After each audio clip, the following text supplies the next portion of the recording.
لبيك لا شريك لك لبيك। এখন যারা যারা দঈফ হাদিসের উপর আমল করেছিলেন তাদের কিছু আলোচনা আপনাদের সামনে তুলে ধরছি। এক নাম্বার, শাইখ আলবানী রাহিমাহুল্লাহ, যিনি এই যুগে সিয়াসিত্তাকে আলাদা করেছেন এবং দঈফ হাদিস একদম মানেন না বলে, এবং উনার মূলনীতির উপরেই আজকে মূলত পুরা আহলে হাদিসদের সমস্ত আলেমগণ উনার অনুসরণ অনুকরণ করার কারণেই আজকে হাদিসের ব্যাপারে তারা এত কঠিন অবস্থা এবং এরকম বিভ্রান্তি শিকার। সেই আলবানী রহিমাহুল্লাহ পর্যন্ত, শেখ আলবানী তারাবির নামাজ 8 রাকাত প্রমাণ করতে গিয়ে জাবের রাদিয়াল্লাহু তাআলা আনহু থেকে যে হাদিসটা বর্ণনা করেছেন, ওই হাদিসটা কিয়ামুল লাইল গ্রন্থে 90 নম্বর ইয়েতে ইবনে হিব্বানের 6 নম্বর খণ্ডে 251 নম্বর পৃষ্ঠায় 2549 নম্বর হাদিস এবং 2550 নম্বর হাদিস, মুসনাদ আবি লায়লা 2 নম্বর খণ্ড 326 নম্বর হাদিস, 1995 নম্বর হাদিস, যে হাদিস তিনি জাবের রাদিয়াল্লাহু তাআলা আনহু থেকে বর্ণনা করেছেন, একজন দুইজন নয় বরং 3 জন রাবী এমন রয়েছেন যাদের কারণে একটা হাদিস দঈফ হতে পারে। তাহলে দঈফ হাদিসের উপরে আলবানী সাহেব তিনি আমল করলেন না করলেন না? দঈফ হাদিস মানলেন না মানলেন না? দ্বিতীয় নাম্বার, ইমাম বুখারী রাহিমাহুল্লাহ, তিনি একটা আলাদা গ্রন্থ আছে আল আদাবুল মুফরাদ, ওই গ্রন্থের মধ্যে তিনি অনেক দঈফ বর্ণনা নিয়ে এসেছেন, যে ব্যাপারে শেখ আবু ফাত্তাহ আবু গুদ্দা ওনার গ্রন্থের মধ্যে বলেন, জালাল ইমামুল বুখারী রাহিমাহুল্লাহ আল আদাবুল মুফরাদ ফাআওরাদা ফি জুমলাতান কাবীরাতান মিনাল আহাদিস ওয়াল আথার আদ-দাঈফা মুস্তাদিল্লান বিহা ফিল বাব। তিনি বলেন যে ইমাম বুখারী রাহিমাহুল্লাহ আল আদাবুল মুফরাদ নামক গ্রন্থে বৃহৎ হাদিস এবং আথার নিয়ে এসেছেন যেগুলো দুর্বল। যেগুলো কি দুর্বল? ইমাম বুখারী রাহিমাহুল্লাহ দুর্বল মানে দাঈফ, বর্ণনাগতভাবে দুর্বলতা।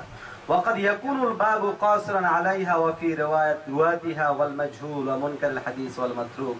এটা জফরুল আমানি গ্রন্থে 122 নম্বর পৃষ্ঠা আছে। অর্থাৎ এটা এর মধ্যে তো বহু বর্ণনাকারী মাজহুলও রয়েছে, মুনকারও আছে, মাতরুকও আছে। সুতরাং ইমাম বুখারী দঈফ হাদিস মানতেন না মানতেন না? দ্বিতীয় নম্বর হলো, এছাড়া শুধুমাত্র তারা নয়, আপনারা এই গ্রন্থটা আপনাদের পড়াশোনা রাখতে পারেন। আমারই এক সাথী, আমরা একসাথে যখন শেখ জাকারিয়ায় পড়াই, ওখানে তিনি মুহাদ্দিস হিসেবে ছিলেন, এখনো আছেন। এই অত্যন্ত গুরুত্বপূর্ণ একটি গ্রন্থ লিখেছেন মুহাদ্দিস শেখ শামসুল হক বিন আফতাবউদ্দিন, যে দঈফ হাদিস মানা যাবে কিনা। এই গ্রন্থে তিনি প্রায় ইমাম বুখারী কতগুলো হাদিসের মধ্যে এখানে ইয়ে নিয়ে এসেছেন, মানে দঈফ বর্ণনা এনেছেন, সবগুলো পয়েন্টে পয়েন্টে দেখিয়ে দিয়েছেন 65 নম্বর পৃষ্ঠায়, 64 নম্বর পৃষ্ঠায়, অনেকগুলো পৃষ্ঠার মধ্যে। তো ইমাম বুখারী রাহিমাহুল্লাহর এই তালিকাতের সংখ্যা, মুআল্লাক হাদিসের সংখ্যা 1341টি। 1341টির মধ্যে 1181 অথবা 1171টি অন্য জায়গায় সনদ সহ বর্ণিত আছে। বাকি 160টি অথবা 170টির মধ্যে সনদ সহ কোথাও বর্ণনা করা হয়। আর মুআল্লাক বর্ণনাগুলো দুই প্রকার। কত প্রকার? একটা হলো মারফু আর একটা হলো মাওকুফ। মারফু গুলো দুই প্রকার, যেগুলোর অন্যত্র কোথাও সনদ আছে, আর দ্বিতীয় প্রকার হচ্ছে যেগুলোর অন্য কোথাও সনদ নাই।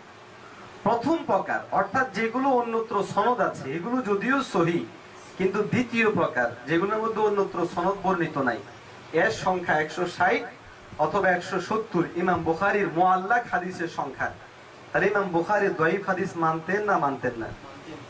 জোরে বলেন। মানতেন।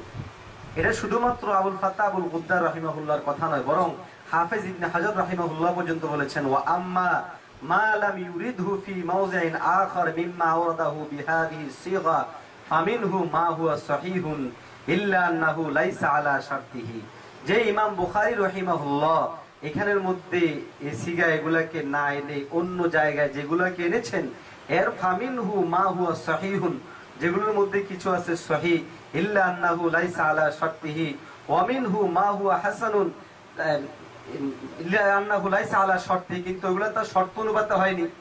ওয়া মিনহু মা হুয়া হাসানুন, কিছু আছে যেগুলো হাসান। ওয়া মিনহু মা হুয়া দাঈফুন ফারদুন, আর কিছু কিছু আছে যেগুলো ডাইরেক্ট দাঈফ, ইল্লা আন্নাল আমাল আলা মুওয়াফাকাতিহি ওয়া মিনহু মা হুয়া দাঈফুন ফারদুন জাবিরুল্লাহ। বাকি এরপরও ইমাম বুখারী রাহিমাহুল্লাহ যে বর্ণনাগুলো এনেছেন, আবার যেন কোনো বিভ্রান্তকারীরা এই কথা না মনে করে ওই যে শেখ আলবানীর মতো যে আদাবুল মুফরাদ এটা বাদ, যেহেতু এটা দাঈফ, এরকম যেন না মনে করে।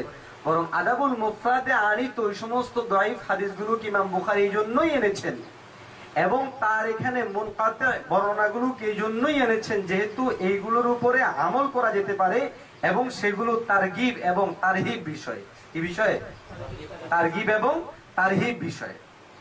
এছাড়াও হাফিজ ইবনে হজর রাহিমাহুল্লাহ ইমাম বুখারী রাহিমাহুল্লাহ রাওয়ায়াতগুলোকে আনতে গিয়ে 4 ভাগে ভাগ করেছেন, মুআল্লাকগুলোকে করে বলেছেন যে তৃতীয় প্রকার হলো দাঈফে ইয়াসির, চতুর্থ প্রকার হলো দাঈফে শাদীদ।